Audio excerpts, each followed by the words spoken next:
एकतर सर्वात पहिला प्रश्न माझा असा आहे की आत्ता हे गाणंसुद्धा एक वुमन एम्पॉवरमेंटवरती आहे आणि आपण एकंदरीत मराठीमध्ये असं बघतोय की स्त्रीकेंद्री सगळ्या गोष्टी घडताना दिसतात, कॉन्टेंट येतो. सो ह्याचा म्युझिक इंडस्ट्रीमध्ये कसा फरक पडतो आणि किती आशावादी दिसतं? मला असं वाटतं की आत्ताच मी एक बाईकर नावाच्या चित्रपटासाठी पण गायले होते आणि हे पण गाणं तसंच आहे. तर ही गाणी लोकांपर्यंत पोचत आहेत पण लोकांना आवडत आहेत पण, आणि अशा प्रकारचे पिक्चर आणि गाणी झाली पाहिजेत असं मला वाटतं.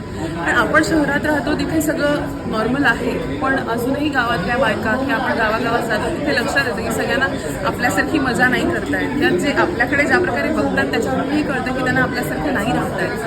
तर त्यांच्यासाठी हे खूप महत्त्वाचं आहे असं मला वाटतं आणि हे असे सिनेमे आले पाहिजे आणि मला अशी सारखी गाणी मिळाली पाहिजे. ते पण महत्त्वाचं आहे.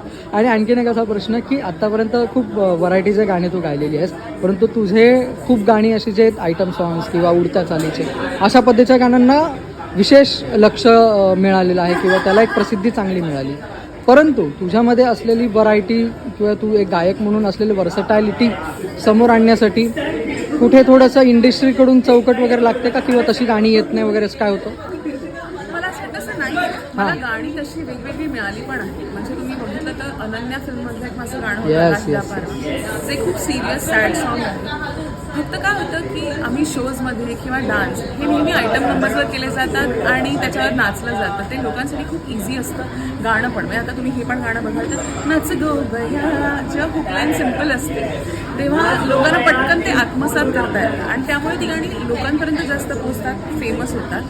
पण गाणी मिळतात, आता त्याला किती लोकांकडून प्रसिद्ध मिळतो हे पण कधी असं खंत वाटत अरे हेही मी गाणं गायलेलं आहे, तेही गायलेलं आहे?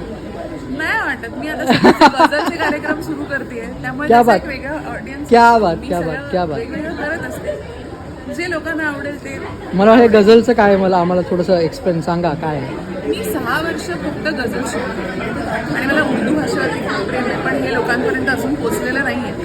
पण मी शुभा जोशींकडे शिकते आणि त्याच्यानंतर असं मला वाटायला लागलं की आपण लोक मला आयटम नंबरसाठी ओळखतात, पण माझा हा जॉनरही मला लोकांपुढे आणायचा आहे जो माझ्या जवळचा आहे, मला आवडतो. तर लवकरच तुम्हाला बघायला पण मिळेल. मी स्वतःची गाणी यूट्यूबवर रिलीज पण केली. 2 ओळी गझलच्या कुठली? माझ्या भावाची एक गझल आहे. शुअर. पाहिजे आहे तसे मग तू मला सुखवून जा, गुंतलेला जीवाधी ते बढा उसवून जा.